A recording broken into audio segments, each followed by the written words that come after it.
Hey, today what I want to talk about is I want to talk about carbohydrates because I want to just say let's not blame carbs for all our fat gain or all our our issues with nutrition.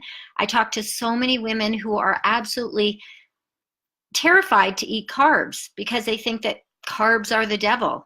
And so I just want to clarify that carbs are not bad. They provide much needed energy for us.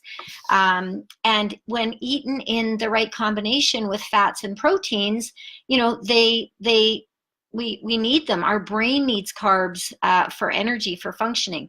The thing about carbs is that they elicit an insulin response. So if anything, we need to control an overabundance of insulin. That could be the issue because an overabundance of insulin can cause insulin resistance. Now, I just want to clarify that insulin is not bad either. Insulin serves a purpose. It's just when we have too much of it that's when we come in, when we have problems. So when we develop insulin resistance or an overabundance of like insulin intolerance, what happens is that we have a reduced fat burning ability, we have increased fat storage, and it can lead to type 2 diabetes and all kinds of other health issues, including, Alzheimer's, other cognitive disorders, premature aging, heart disease, even stroke, joint pain, bunch of other stuff. So we really want to be controlling our insulin. So it's not that carbs are the enemy so much, it's just that carbs elicit insulin, and especially when we're eating low quality carbs, processed foods, that's when we can kind of get into trouble. So ideally, what happens when we consume carbs? This is what we want to have happen. We want to have a minimum insulin release. So that occurs when our body is highly sensitive to insulin. And so it takes, just the minimal amount of insulin to be able to clear that blood sugar from so that we can, move on. Now, just so that you know, insulin does three things with that blood sugar. Well, let me back up. We eat carbs. Carbs are digested and all carbs are sugar, whether they're complex carbs or simple carbs, they're all a type of sugar. And so when we ingest carbs, what happens is, it's broken down and the blood sugar goes into the carbohydrates are broken down into blood sugar, sent into our bloodstream. Our body likes homeostasis, so it doesn't like to have high blood sugar. So then we have an insulin response. And then with that insulin, what happens is that it either pushes that blood sugar to be used as immediate energy. So if you're exercising or moving around, we're using that blood sugar for energy. Number two, it's going to allow our muscles to be replenished. There's this thing called glycogen, and what that is it's really just the blood sugar gets turned into glycogen for storage in the muscle and liver for later use. So if you've just had a workout, you want to be replenishing that muscle glycogen, and so insulin is, it's okay to have an insulin response after your workout because it helps to replace that muscle and liver glycogen.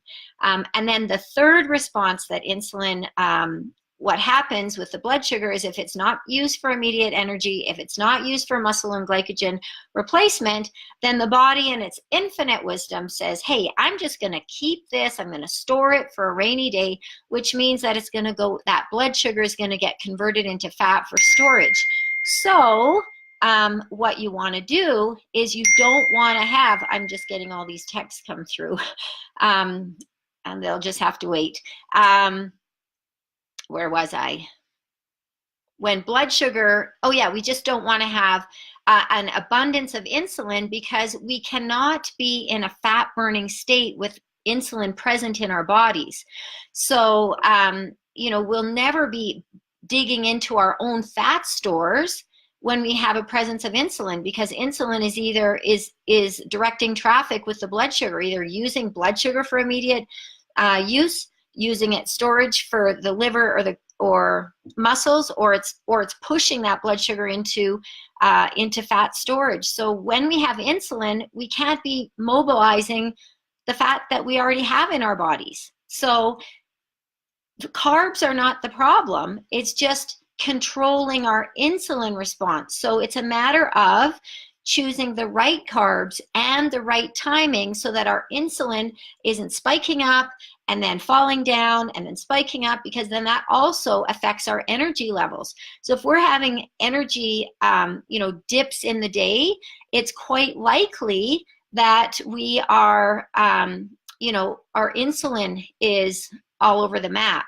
And now what happens is a lot of people get insulin resistance confused with menopause. Oh, and I have a phone call now. And so what happens is that some of the symptoms of insulin resistance are very similar to menopause. So a lot of people think, well, it's just menopause, I can't do anything about it. Some of the symptoms of insulin resistance include brain fog, high blood sugar, intestinal bloating, sleepiness, weight gain, inability to lose weight, visceral fat storage, so right around the belly, increased blood triglycerides, depression, increased hunger. A lot of people could say that these things are symptoms of menopause, and so many women are suffering needlessly because they think, well, I can't do anything about it. But the good news is that the primary treatment for insulin resistance is exercise and improved nutrition. So don't just blindly blame carbs and just decide I must cut out carbs from my life because they're the devil. Carbs are not the devil. Insulin is not the devil. It's just a matter of trying to control our insulin response so that we can use it to our benefit, because once our insulin is under control, then we can get on top of our fat loss as well. We can be feeling so much better. So the most important issue is how to increase insulin sensitivity so that we can process the carbs that we're eating more effectively. So like I said, don't be thinking that carbs are the devil. Don't be thinking insulin's the devil either. It's just a matter of controlling our insulin. So just wanted to clear that up. If you have some issues, you want to discover the food timing that's best so that you can maximize your insulin response, so that you can increase your insulin sensitivity, I'm there for you. I would love to have a chat on Instagram. Send me a DM on Facebook. I'll have a link for you to, let's get the conversation going, and I will check in with you later. All right, take care.